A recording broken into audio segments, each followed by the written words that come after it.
はい、ということでね、今回は戦闘機が飛び交って街にスーパーがほぼなくて半壊してるね、家がある街に来ました。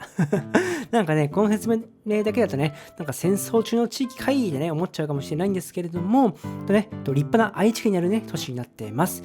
人口が30万人いて、東京のね、中野区とか大阪の高槻市ほどのね、規模があって、愛知県では人口6位の街になってます。場所はね、ここです。ポチッとね。で、パッとしたね、エリアで全国的に知名度はね、全くないね、悲しい街になってます。はい。で、名古屋市駅までは20分ほどだから、通勤圏内でね、ベッドタウン的な存在なのかなというふうに思ってます。で、関東出身のね、僕からしたらね、本当にね、調べて初めてね、その街の存在をね、知ったっていうぐらいね、多分ね、あまり知られてない街だと思います。やっぱね、愛知観光っていうとね、やっぱ名古屋とか栄とかね、豊田市とかね、そこに行く人は多いと思うんだけども、サボテンが有名でね、歌っているね、この春日井市に行く人はね、ほとんどいないんじゃないかなと思います。そんなね、悲しい街に今回はね、フォーカスを当てたいと思ってます。よろしくお願いします。というわけでね、前日まで長野県の松本にいたので、中央本線に乗って移動しています。朝から雨が降ってね、運休したりね、大変でした。だいぶね、予定が遅れてます。いやでもね、春日井駅着いたらね、もう晴れてくれました。途中からね、晴れてくれたんだけどね、午前中だけめちゃくちゃ雨降って、この中央本線が2時間ぐらいかな、もう運休しちゃったんだけどもね、運よくね、動いてね、やっと着いてくれました。ありがとうございます。じゃあね、中央本線、ここだけ見るとすごい近代的だよね。いや、いいね。いいね。春日井駅って感じです。いや、これ31があるわ。これ、春日井栄えてるぞ。暮らしやすい街、春日井。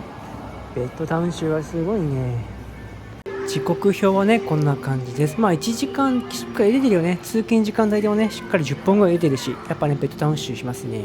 はい、ということでね、春日井駅に来ました。駅はね、大きい。ちょっと郊外の駅って感じ。なんか、立川よりは小さいな。吉祥寺より大きいって感じかな。うん。人口がやっぱ30万人いる都市だから、やっぱ大きいね。で、駅前にはマンション、駅ビル、マンション、アパート、商業ビルと、こっちが昔からあるお店たちみたいな感じで、結構ね、駅前は広くなってます。で、ビエドフランスがある、パン屋さんがある。いいね。ここで朝パン買って電車に乗って名古屋に通勤ってのもできるね。この春日井駅から名古屋駅までは快速で18分ってことなんで、なんかベッドタウンとしてね、使われてるみたいですね。だから住むとこには良いよ、みたいな。なんか駅の中にも、さっきこれ写真をね、パッて動画を映すけども、住むための街、みたいな感じになってます。で、ここが、春日井駅なんだけども、最初言ったよね。春日井市、春日井駅なんだね。で、ここよりも実は春日井駅よりも勝川駅の方が春日井市にもかかわらず栄えてるらしいんですよ。多分名古屋に近いからね。ちょっとね、その構造がさ、山梨県の山梨市駅と山梨県の甲府駅みたいな。だから山梨でいうとここが山梨市駅みたいな感じで。そう。ちょっと伝わるかわかんないけど、多分山梨市民には伝わるんじゃないかなと思います。ってことでね、ちょっとどんな感じの街なのかね、見ていこうかなと思います。実際に僕ここで暮らしたらどんな感じになるのかね、ちょっと見ていこうと思います。でね、これ実際に商店街はねほぼないんですよね。で、イオンがあって、イオンの近くだけねちょっと栄えてるっぽいです。なんか全部イオンに吸収された街みたいですね。わかんない、元から何もなかったのかイオンにね吸収されたのかわかんないけども、一応市役所もあるんでね、その辺りもね栄えてるから見に行こうと思います。でね、一個だけ言わせてください。春日井駅ね、コインロッカーないんですよ。お願いします。重い荷物をって歩いたんで、コインロッカーだけね、設置してください。お願いします。で、駅を出たらね、こんなマップがありました。大雨が降ったらね、春日井駅周辺は、もう全部ね、3メーター、4メーター浸水してしまうらしいです。住みやすい街、春日井だけどね、ちょっとこれ、どうなのかな。住みやすいと言えるのかな。ちょっとね、どうなんだろうなってね、思いました。春日井駅って実は1900年にね、今から125年ほど前に誕生したんだけれども、やっぱこの鉄道の開通がね、きっかけとなって街が成長していたらしいですね。で、その大正から昭和にかけて、駅周辺に家々がね、建っていって、で、なんか地理的にも名古屋に近かったから、名古屋に通勤圏としての役割がね、だんだん強くなっていって、駅周辺に商業施設とか、生活インフラが集中していったっていうね、感じらしいですね。で、そこからだんだんね、街もね大きくなっていて、春日井といえばもう名古屋のベッドタウンって感じで成長していたらしいです。で、その後ね2000年代になっていくとアピタとかイオン春日井がねできていって、だんだんねその駅商店街は衰退をしていって、個人店から、チェーン店の移行がねだいたいね今から20年ほど前に行われたらしいですね。で、2010年になってくると駅前ねマンションのね建設ラッシュということで、より一層名古屋の通勤地としての色が強くなったらしいですね。で、ただね、お店見ていくと結構バーとかキャバクラポミスとかそういう店が多いイメージがあります。歓楽街的なね、お店だけが街に残っていったような印象ですかね。春日井駅北口に、このでっかいね、立派な建物あるなーって思ってね、見てたら、なんとこれ駐輪場でした。ほら、P って書いてあるでしょ、自転車のマークで。こんなやついるこれ。でもそれだけね、やっぱこのやっぱ春日井って人口30万人いるから、みんなここに来るんだね。ここに来て自転車で止めて、この中央本線に乗って名古屋とか栄にね行って、通勤する人たちが多いんだろうね。その人たちの足を支えるね、この駐輪場すごいでかいね。これ全部駐輪場なの？何千台入るんだね。すごいね。駅前にはこの喫茶愛ってのがあるんだけども、見た感じ閉まってるね。で、横もシャッター、もう一個向こうも多分やってなさそうで、その奥もいいシャッターってことで、シャッター街だね。商店街の雰囲気じゃないけども、駅前の商店は3つシャッターがやってる。で、ここは開いてるかな。つけ麺屋さんが開いてるね。で、ここを見たときに、この街ね見たときに名前が春日井市だったから、なんか春日大社と関係あんのかなって思ったけども、全然関係なかったですね。もともとが尾張藩藩主の徳川慶直がもともとここの名前を春日井原っていう風に命名したのが春日井市の発祥と呼ばれているらしいです。もともと春日井郡っていうね地名だったんだけども、そこを徳川慶直が春日井村と名前を付けて今の春日井市になっているっていうねルーツがあるみたいですね。で、ここがなんだっけ、弘法大師だね、お寺だね。これね、この春日、ハトがいる。ハト。多分この春日井市のランドマークになってるんだけども、こんな感じで弘法大師がいますね。大きいね。5、6メーターもっとあるかな。ね、なんかハチ公的な存在ですね。これがみんなここに集まるのかな、若い人は。やっぱりそうだ、これ。なんかね、春日井駅ができると、なんか地元でなんかシンボルを作りたいねって話になって、これができたらしいね。やっぱこれハチ公みたいな感じだね。なるほど。駅からすぐのところで、これスナックレも気になるんだけども、ここの自販機になんか謎感っていうのがあります。いや、こういうのもあるのもね、なんか田舎してるよね、本当に。マジで田舎。上もあった。これちょっとね、ちょっと配信的にはちょっと買った方がいいよね。買ってみるか。はい、ということでね、買います。僕面白かったらやるんで。ね、100円出す。100円だしね。はい、謎感です。何が出てきましたか？はい、ファンタです。全然謎じゃないですね。多分、寄せ集めをね、入れてるんじゃないかなと思います。100種類あるらしいけどね。なんか飲み物出てくるんかい。はい、おしまい。さっきのさ、その水害ハザードマップ見てもさ、結構ね、この春日井駅周辺は水害に合うっぽいんだよね。でもさ、タワマンが結構あるよね。東京でもさ、武蔵小杉のタワマンが水害にあって、トイレが使えないとか、エレベーターが使えないとかあったけども、ここも結構やばいよね。5メートル級の水害があったらもうこれ、浸水するよね、肉の質とかね。大丈夫なのかなっていう心配がありますね。さすがにこのエリアじゃタワマン住めないな。あ、これやっぱり駅前にさ、こんないかがわしい店が結構あるね。このビル全部そうかもしんない。やっぱベッドタウンで30万人いたらね、こういう店もあるんだね。これが春日井駅です。ただね、市役所の方ね、多分ね、また栄えてると思うからね、こっちの方どんな感じかね、見に行きましょう。愛知銀行もあるね。銀行がね、やっぱ主要だからね。春日井駅からもう徒歩2分ぐらいのところにスーパーね、そもそも駅前どこあるんだろうって探したら、ここが一番近くて、なんかアジアの食料品専門店ってあって、これがこの春日井市民30万人を支える台所かって思ったんだけど、これベトナム料理ってかベトナム系の言葉書いてるんだよね、多分。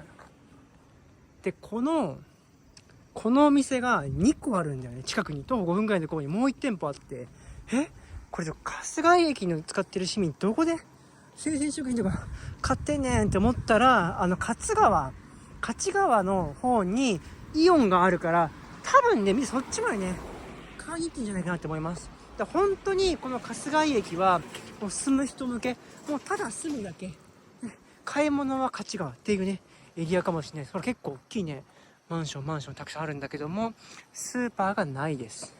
で、この地図を見てもらうと、この春日井駅とね、勝川駅の、ね、間にね、このイオンがあるんだよね。これイオン。今、角丸で囲ったんだけども、多分ここにね、みんな買い物行くんじゃないかなと思います。で、もう一個ね、この勝川駅の下に、バーローがあるんですよ。これね、塩尻で見たね、このスーパーね。ね、このバーローさ、愛知にも進出してるんだね。いやー、いいね、なんかね。なんか地元のスーパーがあるっていいね、なんか。ちょっと進むとね、こんな感じで川があります。多分これ庄内川の支流に当たるのかな。ね、多分これ支流、太いのがもっと向こうの方に走ってるんだけども、多分これが支流かなと思います。まあね、ここら辺がね、氾濫したらね、これの人たちはみんな床上浸水5メートルまで行くらしいですね。ちょっとやばいね。こんなマンションとかあるけどさ、床上5メートル耐えらんないっしょ。うわー、すごいな。いやー、今ね、市役所の方に向かって歩いてるんだけども、こういうビル見てたらエモいよね。昔は栄えたんだけど、今はね、もうシャッターになってしまってるとかね。あとは、この道見るとね、やっぱなんだ、東京でいうと、石神井公園とか、そこら辺の地域とか、光が丘かな。光が丘の駅から離れていく幹線道路とかがね、なんか似てるかなっていう印象ですね。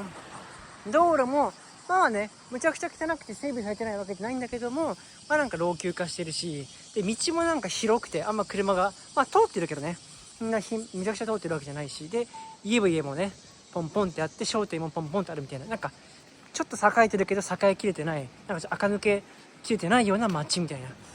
だからやっぱりなんかそういうのって、まあ住むための街っていう感じだよね。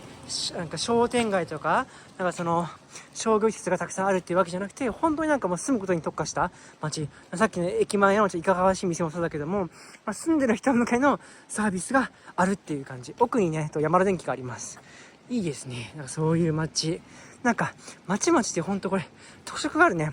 多分この後、勝川駅に行くと、商業施設が多いから、またね、雰囲気が違うんじゃないかなと思います。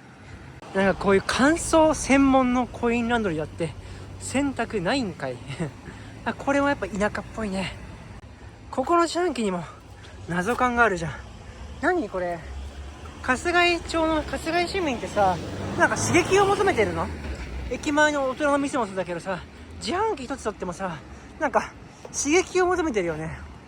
つまらないんかな。やっぱ商業というかさ、歓楽街とかゲーセンとかはさ、カラオケあったか分かんないけども、そういうところがないからさ、やっぱ刺激を求めてるんだね、刺激を。もうそうとしか思えないわ。謎感が2個あるっておかしいでしょ。ちょっとね、途中で神社があったんで見てみたんですけど、ここは矢事神明社っていうところで、いつでできたかはわからないんだけども、ここの場所がなんか矢事神明古墳だったかながあった場所に建てられてるらしくて、もしかしたら古墳時代からあったかもしれないみたいな。ってなると大体1600円とか1700円とかの歴史があるかもしれない神社ですね。で、立て祀ってるのが天照大神らしいです。なんか聞いたことあるね。ナルトでも出てくるね。すごいね。そんな歴史ある神社がね、この春日井市にはあるんですね。狛犬も可愛いね。たまに狛犬の中に、口の中に石があるけども、あれって何なんだろうね。よくわかんないけど。ね、特にね、なんかその神社の歴史を示す、なんか説明する看板とかはないですね。はい。いや、涼ましてくれてありがとうございます。ね、暑すぎてこの氷のやつ買ったんだけど、もうほら、氷が半分以上溶けてる。相当暑いよ、今日。いや、助かるわ、神社があると。ありがとうございます。あ、すごいね。壊れかかってるお家がある。地震かな。いや、もう老朽化だね。土壁だ。これいつからのさ、家だろうね。すごい、もう100年ぐらい行ってるじゃん、地区。じゃあ、ほんと大正時代ぐらいからあるような建物かな。いやー、歴史があるね。待って、なんか、戦闘機が飛んでる。確か自衛隊の基地がこの近くにあったはずだから。自衛隊の飛行機かな。ピントが合わない。ほら。ここは春日井市の市役所ですね。正面のでかいビルが市役所。で、ここも市役所のなんか生活課ってとこだけがね、なんかバカーンって分離していて、新しいですね、こっちはなんか。で、これが市民ホールみたいな場所ですね。で、ちなみに、山田電機はこっちにありますね。また来たほらこれ自衛隊の基地がね、あるみたいです。さっき調べたら。ね、戦闘機が飛んでるね。すごいね。結構うるさいね。春日井市民はいつもこの音を聞いてるんだね。でね、ここからね、ちょっと次ね、勝川駅の方に行こうと思います。でも、この市役所からだと、先にね、イオンの方が近いんですよ。イオンが勝川駅と春日井市駅の間ら辺にあるんですよ。で、そこからバスが出てるんで、バスでイオンに行ってから、で、勝川駅の商店街とか紹介して、勝川駅っていうね、順番で紹介していこうと思います。OK。もうね、暑すぎて、やばい。ちょっともう、こんな時にさ、街ぶらするべきじゃないよ、もう。暑い。行こう。行きましょう。で、ちなみにバスの時刻表、こんな感じです。1時間に1本か2本っていうね。いや、これの本数もエモいね。本当にね。ということで5分ほど待ったらバスが来てくれました。バスに乗って3駅ぐらいイオンに着きました。まあイオンはイオンだね。ちょっとね、中身どんな感じかね。なんかこの桜井市駅と勝川駅のなんか、なんだろう、特色があるのか。まあイオンだからないと思うけども、見てみようと思います。これどっちから入んだ？右っぽいね。はい。ということでね、イオン行ってきたんですけども、まあちょっと特色があったのが2つあって、1個目がキッズスペースがむちゃくちゃ広かった。3階にキッズスペースがあるんだけども、なんかね、子供用の室内砂場とかボールプールとかっていうのがもうフロアの半分使ってあったっていうのがもうすごい。やっぱ人口30万人、春日井町30万人いるからね、その大部分がこの勝川駅と春日井町にいるって考えると、そこのキッズたちがね、こういう暑い日はここに来てボールプールとかで遊ぶっていうね、1日で1200円だからね、超安い。でもう1個が見せるもう1個はボーリング場があったね。ボーリング場がありました。みんなこれ遊ぶんだろうね。見てたけども、若い人もいたし、じいちゃんばあちゃんもいた。で、次がね、ケンタッキーとサイゼリアがニューオープンするらしいです、ここにね。だからまだまだこれ発展していく途中っていうね、すごいこのイオン、春日井町の商店街を食ってこのイオンがね急成長してるというのが分かりました。じゃあこれからね、春日井駅じゃなくて勝川駅の方に向かっていきましょう。これ補充しました。気持ちいい。氷ね、氷。気持ちいい。行きましょう。はい、今イオンから勝川駅の方に向かって歩いてきてるんですが、だんだんね都会な感じがしてきました。ほら、大きいプラザ、これなんだろうね。あと銀行があったり、極めつきはね、これほら、歩道橋かな、立体歩道橋かな、これがあるのはね、もう都会ですよ。で、多分左手にね駅があるんだけども、ほら駅から繋がってるんじゃないかな。これほら、駅マンション、駅地下マンションで、こっちもマンションということで都会になってきましたね。これだけを見ても春日井駅との差がもう歴然ですね。勝川の方がここだけを切り取ってみても発展してるってのが分かるね。やっぱり名古屋栄に近い分、こっちの方がね、ほらこっちもマンションがね向こうまであるし、いやーこれだね、勝川駅。ほら、駅もすごいわ。すごい、駅も発展してる。これは勝川の勝ちだね、勝川だけに。はい、でおそらくここが勝川駅周辺のメインの商店街通りになるんじゃないかなと思います。左がもう駅だね。でここにパセオっていう商業施設があったり、これなんていう商店街なんだ。でこのパセオのところ1階にね商店がたくさんあったりするんだけども、ここがねほら、歩行者天国になってないけども、なんかこの砂利になってる、砂利にこういう感じね、すごいなんか舗装されてるような感じだね。ここの商店街がおそらくメインの商店街になりますね。向こう行ってみようか。ここからねいっぱいね個人商店がね軒を連ねてるんですけれども、やっぱねここね昭和3、40年代からねどんどんとね栄えていって、2000年代にイオン春日井ができたことによって衰退のね一途をたどってるらしいです。ただね、令和になって工房市みたいな感じで、なんかその地域のイベントがね結構行われているらしくて、毎週土曜の市場みたいなとかをね開催したりとかして、すごいね地域復興、地域振興、商店街振興をすごいしてるらしくて、でホームページ見たのよ、この商店街の。めっちゃおニューな感じ、もう最新のね、なんか昔ながらの商店街じゃなくて、なんか超スタイリッシュな商店街みたいな感じで紹介されていて、なんか勝川の商店街って意外とレトロな雰囲気なのに新しい店も結構あるんだって思ってね、すごくびっくりしましたね。さすが30万人住んでるね春日井市、商店街もね気合が入ってますね。ベスパだ。ベスパじゃないか、違ったらすいません。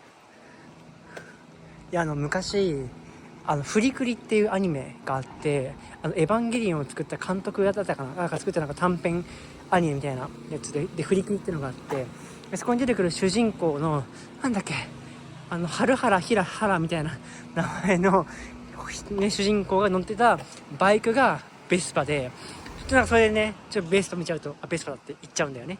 でこれは三河勝川駅なんだけども、勝川駅のメインストリート、商店街よりも一本東側のメインストリートを通ってきたところにあるのがこの赤のれんっていうね、バラカモみたいな名前がね、ここに、衣料品とか食料品が売っているんで、多分ここが勝川のところに住んでいる人が、ちょっとイオンとはいいけどもなんか買おうかなって思ったら行くとこのスーパーだね。フランテっていうのかな、ね、書いてあるね。イオンに行くと車で行くのもだるいけども、ちょっと歩いてもしくは自転車で行こうかなって時にこの赤のれんのスーパーに行って買うんだろうね、多分ね。いやいいね、こういう生活動線があるっていうのは分かるといいね。だから勝川駅からと名古屋の境で働いて、で勝川に帰ってきて歩いて徒歩までここに来てスーパーで今日の晩ご飯とかねお惣菜を買ってお家に帰るっていう動線があるんだね。いやー想像できるわ。なるほどね。でこの商店街を見ていくとちょっと服屋さんが多いんだよね。ここの野崎屋さんとか、ここの糸佐屋さんかな。でおそらくこれちょっとチャット GPT に来たから本当か分かんないけども、当時昔名古屋友禅っていうのは名古屋であって、多分そこら辺の文化を受け継いでいるようなものなんじゃないかなと勝手に思ってます。この商店街に2店舗、ね、この着付け屋さん、着物屋さんがあるっていうのは結構珍しいし、普通、ないよねこんなの。でもあるってことは何かしら文化的背景があるんじゃないかなと思います。ここが勝川駅の北口です。こうね、正面バスロータリーがあって、ホテルで商業ビル、これなんか近代的だよね。平成感漂うね。でこっちがマンションの中に一番街ルネッサンシティ勝川、これもなんか発展してる感じがあるね。でこっちもマンションがあって、この下が2番館、ここモスバーガー入ってます。でマンションがあってちっちゃな商業施設があってみたいな感じで、結構ね、勝川駅前はね、潤ってますね。ここ立体歩道橋があってさ、ここなんか広場っぽくなってるし。ね。いや、これ東京の光が丘とかよりも全然なんかこっちの上ですね。さすが勝川。やっぱり名古屋に近い分ね、これ名古屋でベッドタウンだからね。うん。すごい発展してますね。これちょっとね、合ってるかわかんないけど、これなんかビルとビルをこれでつなぐ、遊歩道でつなぐ感じね。なんか大阪に似てるね。大阪の天王寺。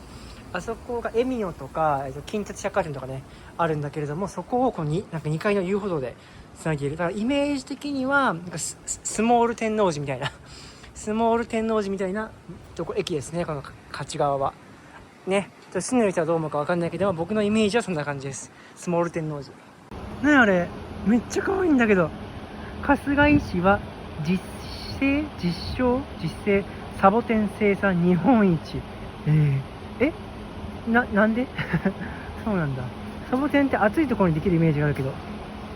はい、過去の空き家のために調べました。もともとね、この東海地方っていうのは温暖で日照時間が長くてね、園芸作物の育成には向いていたらしいですね。で、特にこの春日井は水はけがいいね、砂地土壌と平野の温暖な気候がサボテンの栽培にね、適していたのでね、サボテンのね、大量生産ができる技術が確立ができて、春日井イコールサボテンの街っていうね、ブランドがね、80年代ぐらいから根付いていったらしいですね。そんなことがあったらしいです。一つまた賢くなったね。はい、で今紹介してるのがこの勝川駅のこっち側ね、紹介してるんだけども、南側にもちょこちょこお店があって、基本マンションが多いんだけれども、インドネパール料理屋さんがあるね。もうインドネパール料理屋さんがあるのはもう発展してるわ。こんなのないもん普通ね。はい、こっちが勝川駅の南口です。マンション奥にマンション2個、マンション1個で、子育ち総合支援センターみたいなね、区のところ、区というか市のところかな。で、市営駐車場っていう感じで、北口の方から比べるとちょっとね、栄えてない感じだね。やっぱ駅って、北か南か東か西かどっちか栄えてどっちか栄えてないよね。ね、やっぱ甲府もそうだし、ね、松木、なんだっけ、高松、松木だっけ、もうそうだしね。やっぱどっちかが栄えてどっちかが栄えてないっていうのがね、駅の発展の、駅周辺の街の発展の具合なんだろうね。はい、ということでいかがだったでしょうか。多分ね、見てる方の9割以上はね、一生訪れることはないと思うんですけれども、この2つの駅周辺にはね、30万人の人が毎日生活をしていて、通勤して、イオンで買い物をして、週末は名古屋に行って遊んでるっていう人がいるってね、考えると、なんだかエモいなって思いました。もしね、紹介しきれてない見どころがあったらね、コメントで教えてください。またね、チャンネル登録も励みになるんで、ぜひ登録よろしくお願いします。それでは、バイバーイ。